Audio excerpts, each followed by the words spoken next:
ഇന്നലെ വാഹന പരിശോധനയ്ക്കിടെ ഉദ്യോഗസ്ഥരോട് രാഹുൽ മാങ്കുളത്തിൽ കയർക്കുന്ന ദൃശ്യങ്ങളുമാണ് നമ്മളിപ്പോൾ കണ്ടത്. നമുക്കിപ്പം രാഗിൻ കൂടി ചേരുന്നുണ്ട്. രാഗിൻ, ഇപ്പോൾ ഷഫി പറമ്പിലും രാഹുൽ മാങ്കുളത്തിലും കുറച്ചു മുന്നേ മാധ്യമങ്ങളെ കാണുന്നുണ്ടായിരുന്നു. അവർ സംസാരിച്ചത് പരിശോധനയൊക്കെ സ്വാഭാവികമാണ്, പക്ഷേ തങ്ങളെ ഇൻസൾട്ട് ചെയ്യാനുള്ള നീക്കമായിരുന്നു അവിടെ നടന്നത് എന്നുള്ളതാണ്.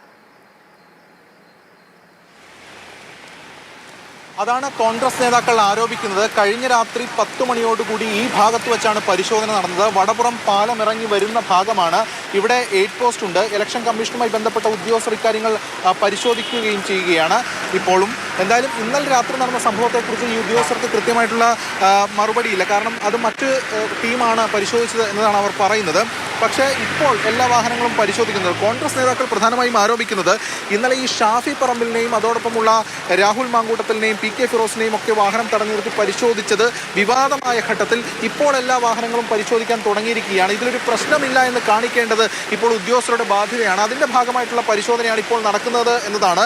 നേരത്തെ ഒരു തരത്തിലുള്ള പരിശോധനയും ഉണ്ടായിരുന്നില്ല എന്നതാണ് അവർ പറയുന്നത്. നേരത്തെ അനിൽകുമാർ MLA അടക്കം, വണ്ടൂർ MLA അടക്കം ഇതിലേക്ക് കടന്നുപോയിരുന്നു. അദ്ദേഹത്തിൻ്റെ വാഹനമടക്കം പരിശോധിച്ചിരുന്നു. അദ്ദേഹം പറഞ്ഞത് താൻ ഇതിനു മുൻപ് ഒട്ടനവധി തവണ ഇതിലൂടെ പോയിട്ടുണ്ട്, പക്ഷേ അപ്പോഴൊന്നും പരിശോധന ഉണ്ടായിട്ടില്ല എന്നതാണ്.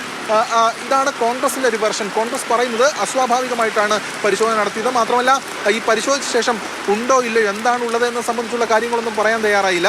മാത്രമല്ല തങ്ങൾ ഒരു സുപ്രഭാതത്തിൽ പൊട്ടിമുളച്ച MP-യോ MLA-യോ ഒന്നുമല്ല. അതുകൊണ്ട് തന്നെ തങ്ങൾക്ക് അത് അറിയാൻ ബാധ്യതയുണ്ട്. ഇത്തരത്തിൽ ഇൻസൾട്ട് ചെയ്യുന്ന രീതി ശരിയല്ല എന്നതാണ് അവർ പറയുന്നത്.